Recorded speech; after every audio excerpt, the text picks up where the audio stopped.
Nekat ingin kembali berkemah di Gunung Lewotobi laki-laki di Kabupaten Flores Timur, Nusa Tenggara Timur, 2 warga negara asing asal Swedia diadang dan dikejar tim SAR gabungan. Kedua WNA ini ditemukan oleh tim SAR gabungan yang sedang memantau aktivitas warga di zona merah Desa Ngobo, Kecamatan Ilebura. Keduanya mengaku tidak tahu kalau gunung api Lewotobi laki-laki saat ini berstatus level 4, awas. Keduanya menggunakan kendaraan roda 2 saat diberhentikan petugas. Setelah diberi imbauan oleh tim SAR gabungan agar tidak mendekati lereng gunung, kedua WNA ini pun langsung pulang. Tadi sempat mereka mau masuki lagi karena mereka mungkin penasaran, ingin berkemah lagi, berkemping lagi di daerah rawan bencana yang kiranya menurut mereka untuk pengambilan gambar view cukup bagus untuk malam. Tapi kita sudah menghimbau kembali bahwa daerah ini benar-benar akan di-clear. Sehingga mereka mengerti, paham, dan mereka melanjutkan perjalanan kembali ke Momere. Selain 2 WNA, masyarakat juga masih nekat beraktivitas di lokasi zona merah dan memilih bertahan di rumah masing-masing menjaga harta benda mereka. Dari Kabupaten Flores Timur, NTT, Joni Nura, iNews melaporkan. Pohon raksasa di Kemayoran, Jakarta tumbang pasca diterpa angin kencang. Tidak ada korban jiwa, namun pohon tumbang melumpuhkan akses jalan Gunung Sahari menuju Kemayoran.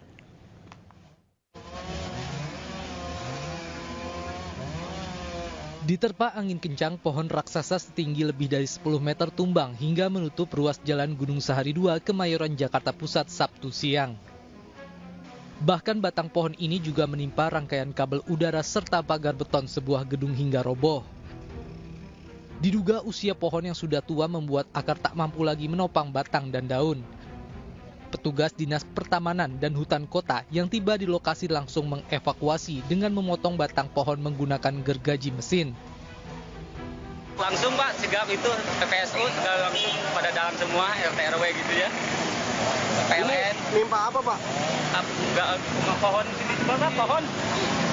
Ke rumah itu apa yang apa tuh karpet. Tidak ada korban jiwa maupun luka karena saat peristiwa terjadi kondisi arus lalu lintas tengah sepi. Dari Jakarta, Rani Sanjaya, iNews melaporkan. Sebuah truk pengangkut bambu terguling saat melintas di Jalan Cilengsi, Setu, Kabupaten Bogor, Jawa Barat. Kecelakaan ini akibat jalan di wilayah tersebut rusak parah, berlubang dan tergenang air.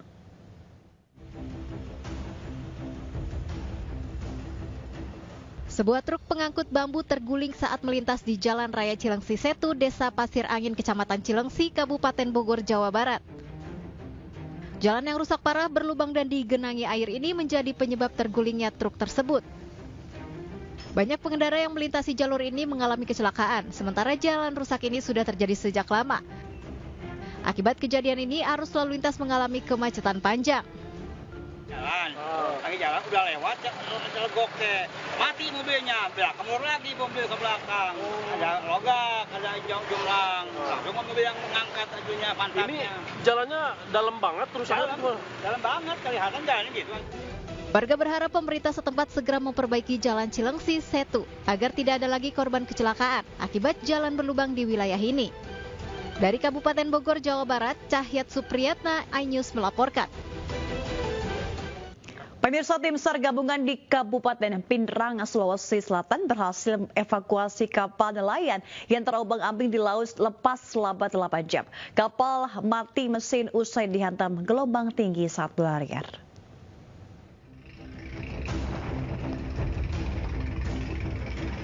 Sebuah kapal nelayan mengalami mati mesin usai dihantam gelombang tinggi saat melintas di perairan Kabupaten Pindrang, Sulawesi Selatan.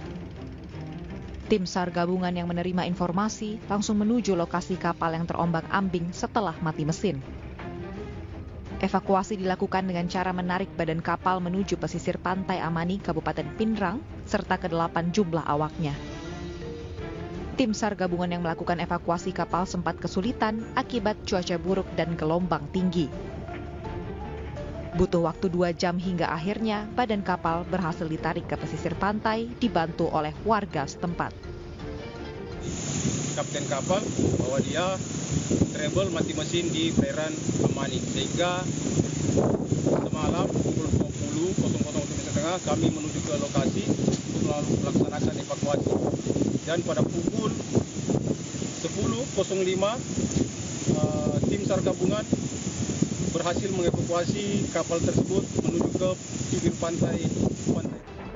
Kapal nelayan ini mengalami mati mesin usai dihantam gelombang tinggi saat berlayar dari Majene menuju Flores. Dari Pinrang, Sulawesi Selatan, Erwin Eka Pratama, iNews melaporkan. Pemirsa, Menteri Pariwisata dan Ekonomi Kreatif Sandiaga Uno memastikan rencana kenaikan pajak tempat hiburan ditunda. Penundaan menggunakan 3 mekanisme yang sudah disepakati pemerintah.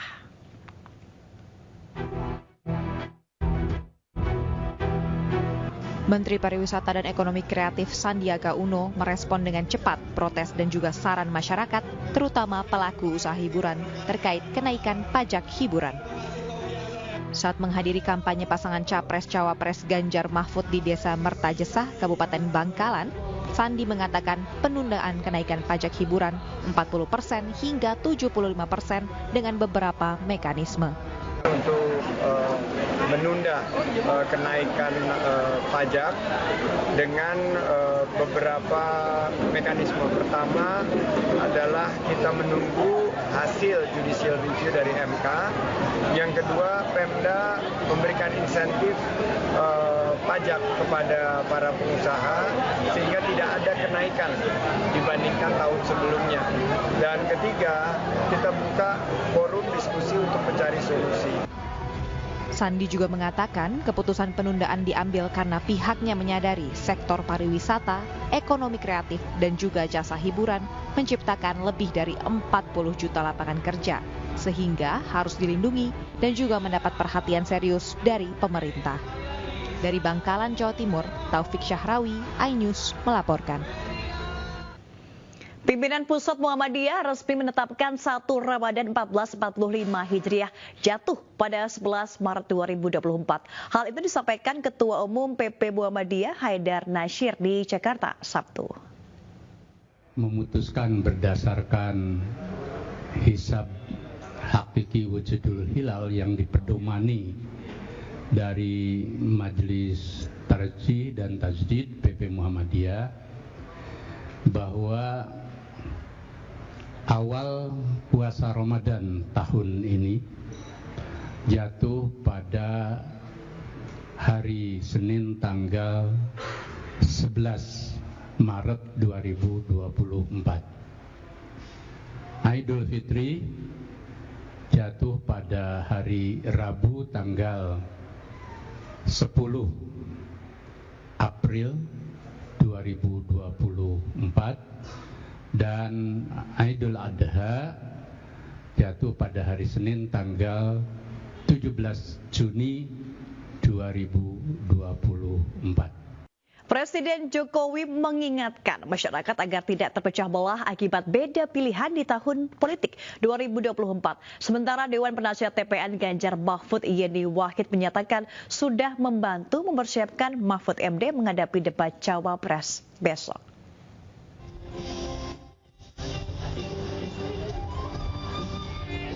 Muslimat Nahdlatul Ulama menggelar acara hari lahir ke-78 di Stadion Gelora Bung Karno, Jakarta, Sabtu.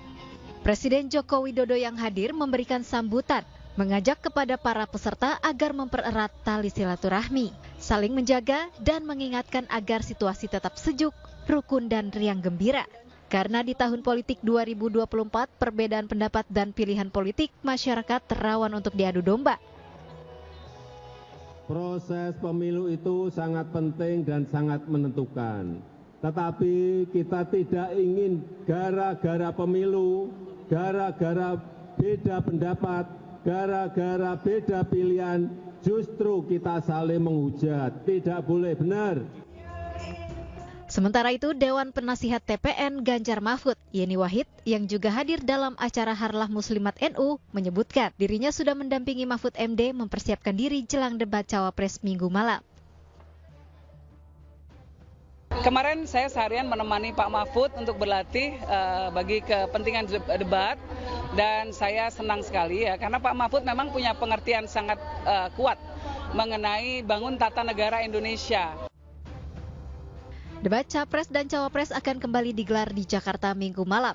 Debat keempat dengan giliran Cawapres ketiga paslon ini akan mengambil tema pembangunan berkelanjutan, sumber daya alam, lingkungan hidup, energi, pangan, agraria, masyarakat adat, dan desa. Dari Jakarta, Ayu Pertiwi, Bagus Setia, iNews melaporkan. Terima kasih Anda masih bersama iNews Malam. Pemirsa, grup musik Slank mendeklarasikan dukungan kepada Capres dan Cawapres Partai Perindo nomor urut 3 Ganjar Pranowo Mahfud MD untuk Pilpres mendatang. Dukungan diberikan dengan harapan Ganjar Mahfud mampu menjaga demokrasi Indonesia selama 5 tahun ke depan.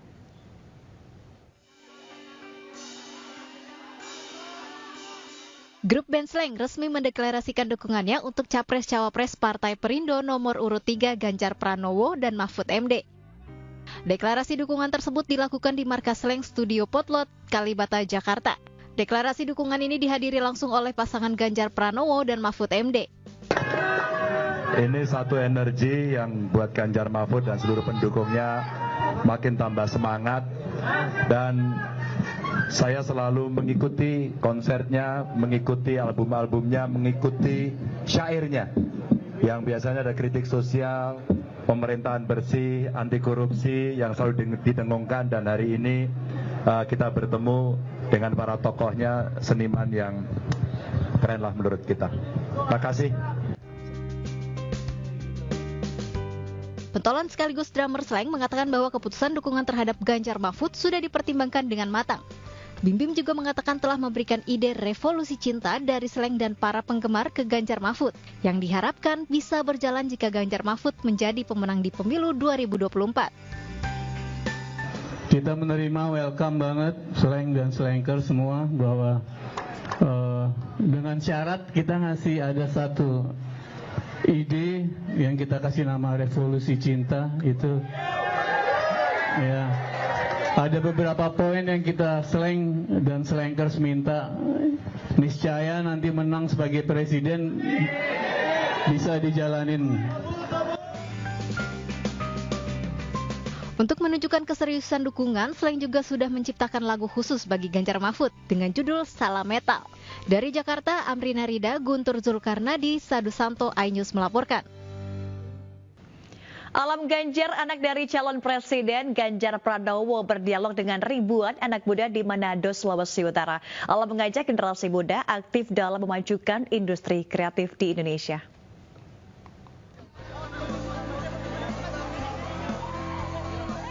Jumat malam, ribuan anak muda memadati Jalan Flamboyan, Kota Manado untuk bertemu Alam Ganjar, anak Capres Partai Perindo nomor urut 3 Ganjar Pranowo. Bertempat di salah satu kafe yang biasa menjadi tempat nongkrong, Alam Ganjar berdialog dengan mereka. Pada kesempatan tersebut, Alam mengajak para generasi muda untuk aktif terjun dalam industri kreatif. Industri kreatif itu nafas dan langkah-langkahnya itu berasal dari anak muda. Coba kita lihat studi kita, contoh kafe ini ataupun street food yang ada di jalan. Kira-kira awal mula munculnya itu tuh dari mana? Dari ide dan suara. Dan aku rasa ide dan suara itu paling banyak muncul dan paling banyak kekuatannya itu di anak muda. Oleh karena itu emang anak muda itu harus aktif, partisipasinya itu harus secara aktif. Udah nggak bisa lagi pasif. Pasif di sini dalam arti konsumen, aktif di sini dalam arti produsen. Selain berdialog, Alam Ganjar bersama sejumlah pengunjung juga berfoto serta menari, bahkan Alam juga diajak menyanyikan lagu Manado. Dari Manado, Sulawesi Utara, Jeffrey Langi, iNews melaporkan. Calon Presiden nomor urut 1 Anies Baswedan berdialog dengan sejumlah organisasi perfilman Indonesia. Anies berjanji akan memajukan film Indonesia dan memberantas pembajakan.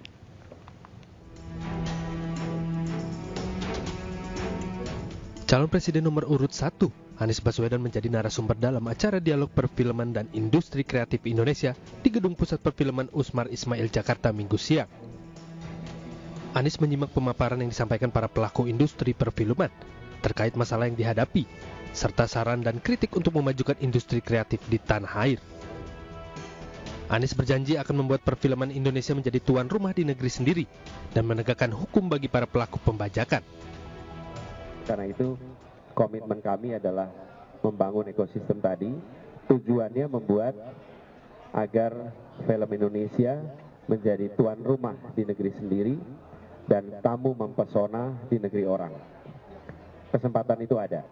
Nah, negara harus memandang pendanaan di bidang perfilman, di bidang kebudayaan, seperti juga bidang pendidikan dan kesehatan, itu adalah pendanaan yang sifatnya investasi. Karena sifatnya investasi, maka dia akan memberikan return. Dan returnnya memang tidak langsung, tidak segera, tapi dia akan memberikan return yang besar dalam waktu yang agak panjang.